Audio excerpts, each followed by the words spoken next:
Hello, dear young scientists. I hope you are still ready as I am for today's adventure. Welcome to Science, where learning becomes easy once we explore. So hang on tight, for we will discuss the different types of soil. Let us discover the beauty of the world together. Come and join me in our short yet exciting science adventure. Reminder, please prepare your science fair module, paper and pen. These are important for we will be using them as we continue to discover everything about soil. At the end of the lesson, you will be able to compare and contrast the characteristics of different types of soil. Before we continue our lesson this day, let's try to answer some questions to test your previous knowledge. Children, open your module on page 4 and let us answer what I know. I will give you 3 seconds to answer each question. Choose and write the letter of the correct answer. Number 1. Which type of soil best for planting? A. Loam. B. Clay. C. Sand. D. All of the above. The correct answer is A. 2. Why is soil important to living things? Because it blank. A. Provide the necessary nutrients needed by plants. B. Form part of the earth where animals live. C. Serves as the place where people live. D. All of the above. The answer is letter D. 3. How does soil help plants? It blank. A. Provides necessary nutrients for growth. B. Serves as home for many plants. C. Provide anchorage. D. All of the above. The correct answer is A. Number 4. Which best describe humus? It is blank. A. Topmost layer of the soil. B. Forms part of the loam soil. C. Mixture of decayed plants and animals. D. A combination of any of the types of soil. The correct answer is letter C. Number 5. How does decayed organism like plants and animals make the soil fertile? It blank. A. Enhances odor. B. Changes its color. C. Makes the texture finer. D. Add nutrients to the soil.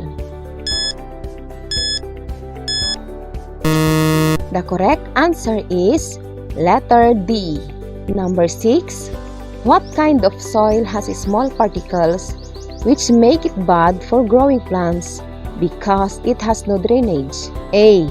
Clay soil. B. Loam soil. C. Sandy soil. D. Humus soil.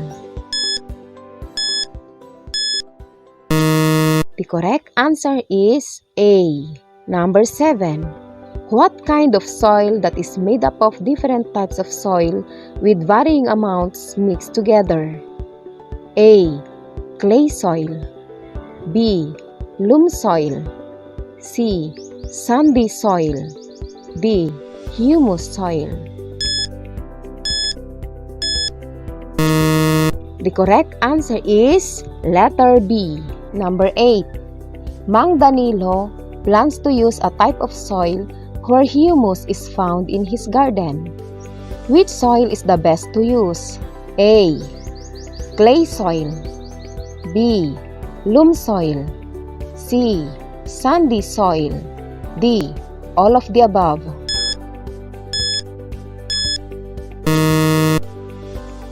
The correct answer is B. Number 9. It is the lowest of the soil layers.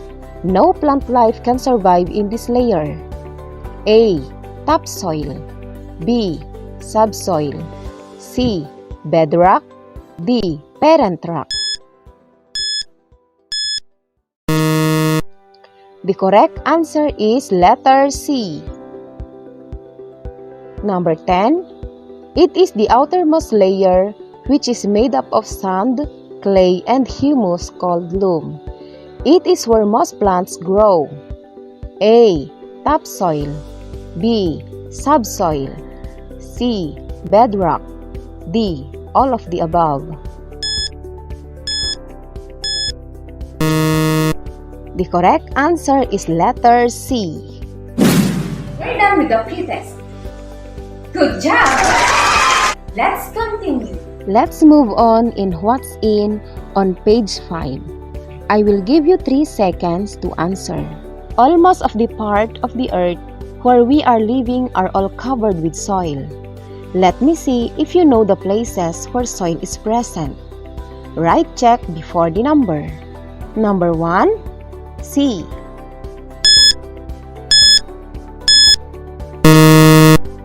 The correct answer is X. 2. Hills.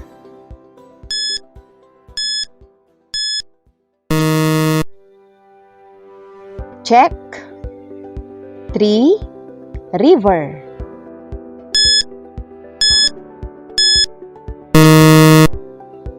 X. 4. Garden. Check. And number 5, mountains.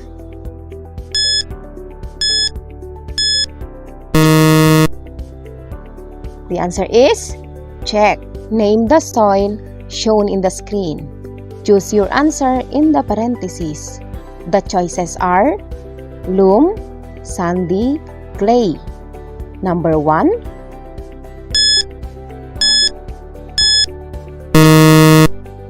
the picture is sand soil. Number 2,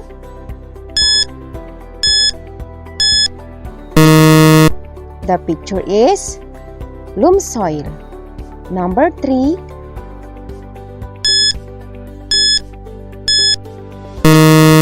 the picture is clay soil. This time, let us sing the song Soil in its common characteristics in the tune of Roll Over the Ocean. It's clay, it's clay, it's clay are packed together. It's clay, it's clay, it's clay are packed together. It's clay, it's clay, it's clay are packed together. Clay soil is made of fine particles. It's loam, it's loam, it's loam mixture of sand and clay. It's loam, it's loam, it's loam mixture of sand and clay. It's loam, it's loam, it's loam mixture of sand and clay. Loam soil has fine particles. It's sand, it's sand, it's sand are coarse and loose. It's sand, it's sand, it's sand are coarse and loose. It's sand, it's sand, it's sand are coarse and loose. Sand soil loose and easy to dig. Roll over the ocean, roll over the sea. Roll over the ocean in the deep blue sea. Did you enjoy our song? What are the different types of soil that were mentioned in the song? The different types of soil that were mentioned in the song are sand, clay, and loam. If you are planning to plant vegetables, fruits, and flowers, what type of soil are you going to use? Why? Choosing the right soil is one of the factors that we need to consider in planting. In our adventure today, you will discover how important soil in our daily life. The formation of soil. How does soil form? Earth's soil develops slowly as a result of a variety of chemical, physical, and biological activities in and on the upper layer of Earth's crust. Earth's surface covers the rocks, and is sometimes quite deep and contains varied materials for exploration. It is made up of small pieces of rock, along with plant materials, fungi, bacteria, and a host of tiny animals. It is a mixture of unconsolidated weathered earth materials and humus, which is composed of decayed organic matter from plant and/or animal remains. The layers of the soil may be produced once a rock is broken down by wind or water. Leaves and stems falling on the grit rot away to provide food for fungi, worms, and microscopic organisms. The layers of the soil. The soil is made up of different layers. Each layer has its own characteristics. Number 1. Topsoil. It is the outermost layer of the soil. This layer is rich with organic materials called humus and with minerals needed for plant growth. Humus comes from decaying plants and animals. The soil's dark color is an indication of the presence of humus. Several kinds of plants can be seen growing on this layer. Second, the subsoil. It is located just below the topsoil. It is composed of loosely arranged rocks, sand, and clay. The layer is very rich with minerals that drain from topsoil. When the topsoil is washed out, the subsoil alone cannot support plant life. Third, the parent rock. It is composed of rocks that are slowly breaking apart. It is exposed to very little weathering. It does not contain necessary nutrients and water needed for plant growth. Lastly, the bedrock. It is the lowest of the soil layers. It is made up of undisturbed large boulders and gravel.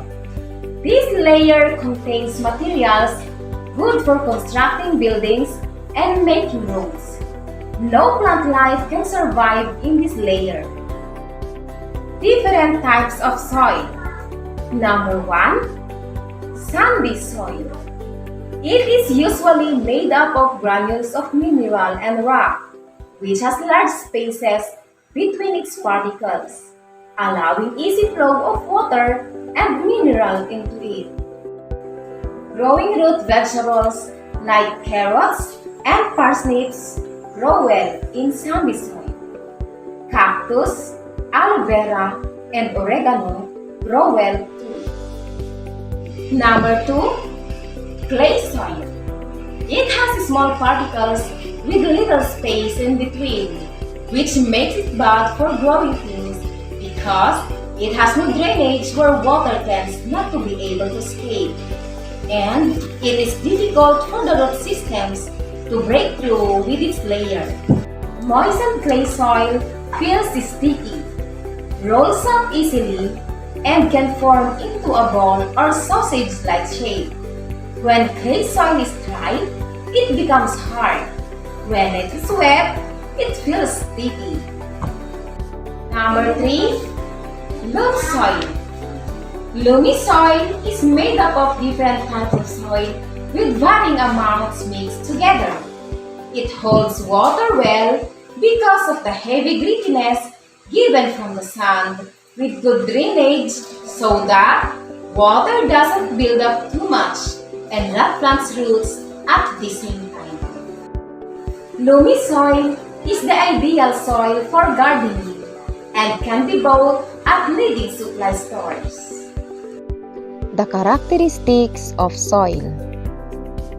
These are the characteristics of the different types of soil as to particles, size, texture, color, and water absorbability.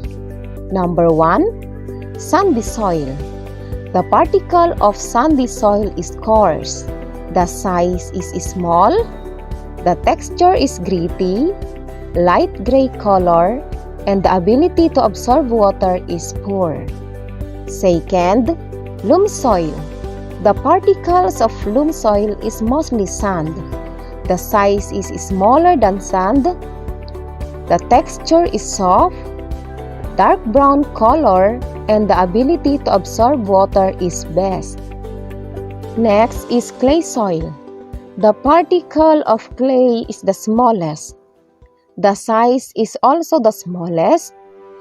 The texture is heavy, brown color, and the ability to absorb water is low.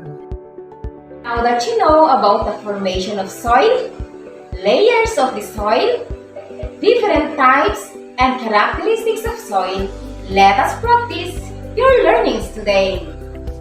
Soil is very important to living and non-living things. It is in our hand to protect and preserve our Mother Earth. Our first activity on page 10, rearrange the words to form words related to soil. Number 1, your clue is, it is the state of decomposition.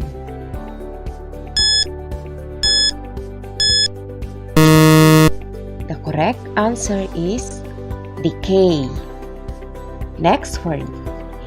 Your clue is, the particles of the soil are coarse and loose.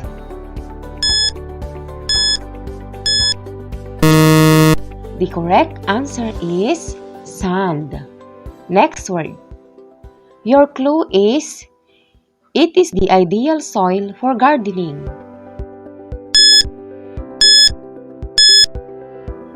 The correct answer is loam.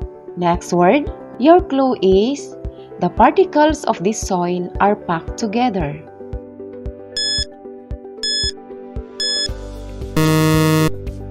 What is the answer? Did you get all the correct answer? Very good! Another activity. Compare the different types of soil based on their physical characteristics. Write the given characteristics inside the table below. Choose your answer inside the box. The choices are sand, clay, loam soil. Number 1, particles are packed together tightly.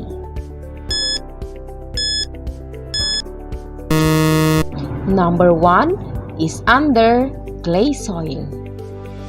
Number 2, it contains the right mixture of sand and clay. Number 2 is under loam soil. 3, it is sticky when wet and has the finest texture.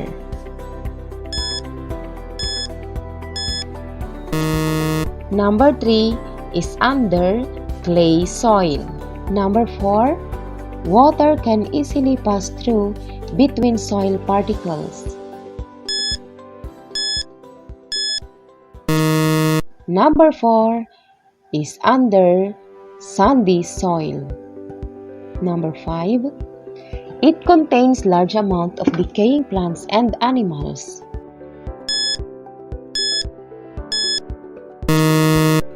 Number 5 is loam soil. Let's move on in activity 2. The materials needed are 3 plastic cups of the same size, shape, and color, 3 popsicle sticks or any sticks, 3 plastic spoons, 3 sheets of used short bond paper, hand shovel, and a pair of gloves. Here are the steps of the activity that you are going to do. Number 1, collect 3 samples of soil in your area and place it on separate cups or container. Number 2, label each sample with A, B, and C. Number 3, scoop at least 2 tablespoons of soil from each sample. Number 4, place each sample on a separate bond paper. Number 5, using a hand lens and a popsicle stick or any stick, observe each sample. Number 6, write your observations on your science notebook using the table. First column, the types of soil. Second column, the color. Third column, the texture. And the fourth column is the odor. Number 7. As soon as you have completed the assigned task, gather your used materials and go back inside your house to finalize your output. In order for you to understand and perform the activity well, read the instructions carefully and follow the step-by-step procedures. After doing all your activities, keep your materials clean, put them in the right place, and dispose your trash properly. Here are the questions in the activity you have conducted. What common characteristics did you observe on your samples? Do the samples have the same color, texture, and odor? Why do you think so? Third, what do you think is the type of soil that you observe? Fourth, define soil in your own words. Activity 3. Locate the following words in the crossword puzzle. Soil, sand, loam, clay, topsoil, subsoil, and bedrock. First, we are going to find soil.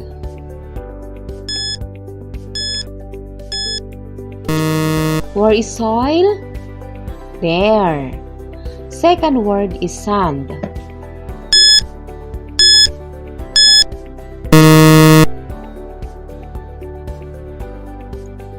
Third, loam soil. Where is loam?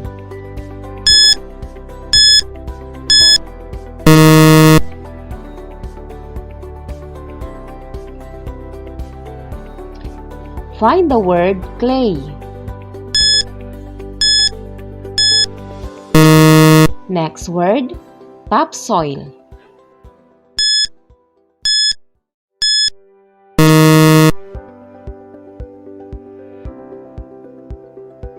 Next, subsoil.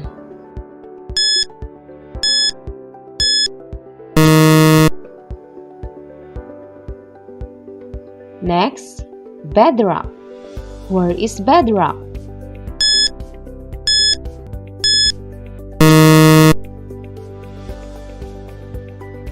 Assessment 3. Identify the types of soil. Choose your answer from the box. The choices are clay, sand, loam. I will give you 3 seconds to answer. Number 1. It is suited for planting crops.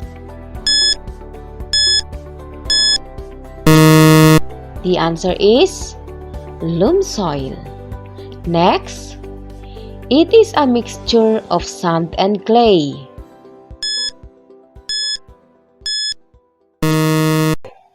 Loam.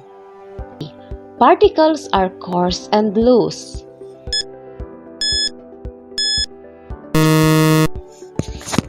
The answer is sand. Number 4. Particles are packed together tightly.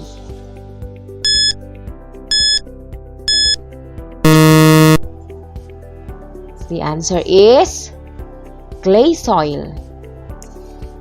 Number 5.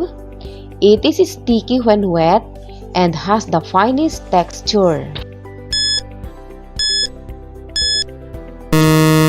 The answer is clay. Number 6. It contains large amount of decaying plants and animals.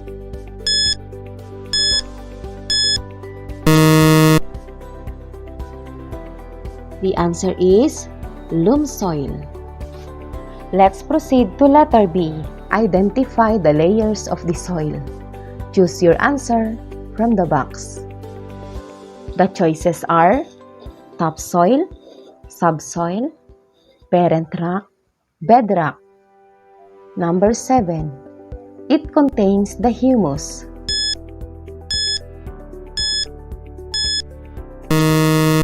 The answer is topsoil. Number 8. The lowest of the soil layers.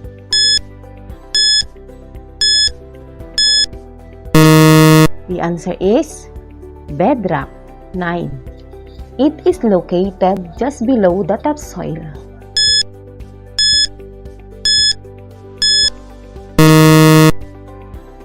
The answer is subsoil. Number 10.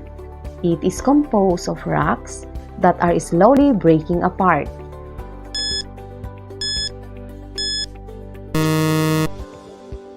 The answer is parent rock. Did you get all the correct answer? Very good. Let us check your understanding in our lesson. Identify what is being described below. Number 1. It is a mixture of sand and clay. The answer is loam. Number 2. The particles of this soil are coarse and loose. The answer is sand soil. The particles of this soil are packed together tightly. What is the answer? Clay. Number 4. It contains large amount of decaying plants and animals. The answer is humus. Number 5. The kind of soil that is sticky when wet and has the finest texture. The answer is clay. In our present situation, COVID-19 pandemic, people should plant vegetables in their backyard. Mr. Pablo, my father, is planning to make a vegetable garden. He is planning to plant pechay, carrots, and okra. If you are to choose the best type of soil, what kind of soil is best for growing vegetables? Why?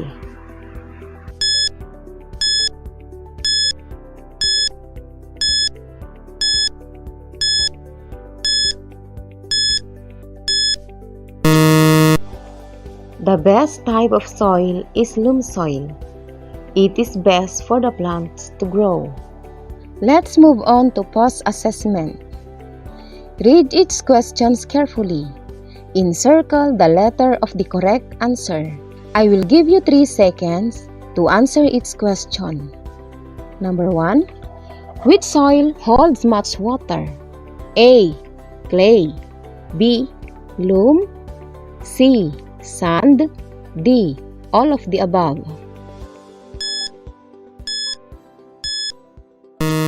The correct answer is letter A. Number 2. Which soil has loose particles? A. Clay. B. Loam. C. Sand. D. All of the above.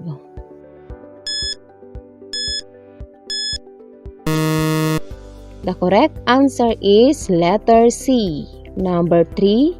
Which type of soil do you usually expect if the community is along the seashore? A. Loam. B. Clay. C. Sand. D. All of the above.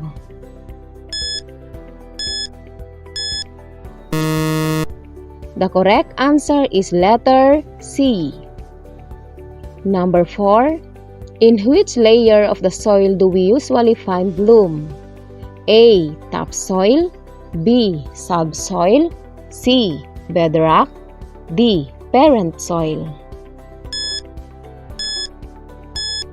The correct answer is letter B. Number 5. How does soil help plants? It blank. A. Provides necessary nutrients for growth. B. Serves as home for many plants. C.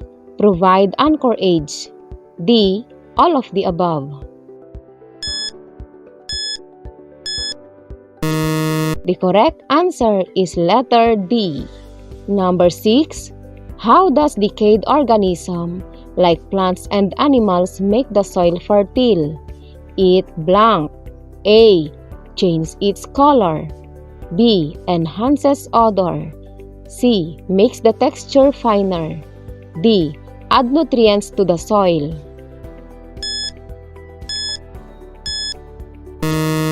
The correct answer is letter D. Number 7. Which best describe humus? It is blank. A. A mixture of decayed plants and animals. B. A combination of any of the types of soil. C. Forms part of the loam soil. D. Topmost layer of the soil.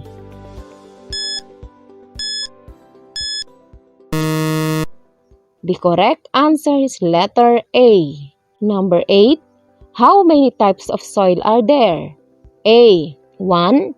B. 2. 3. C. D. 4.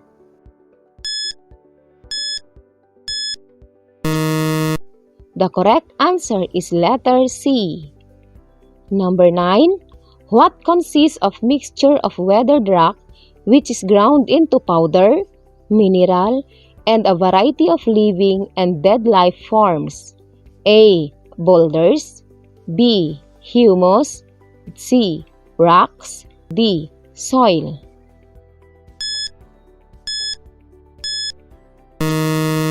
The correct answer is letter A. Number 10.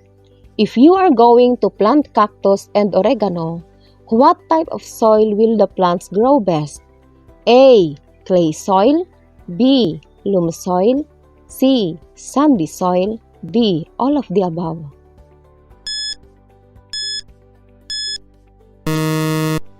The correct answer is letter C. That's all for today, young scientists. Thank you for joining me in our short yet exciting science adventure. Watch out for another episode in Science Form, only here on DepEd MPTV.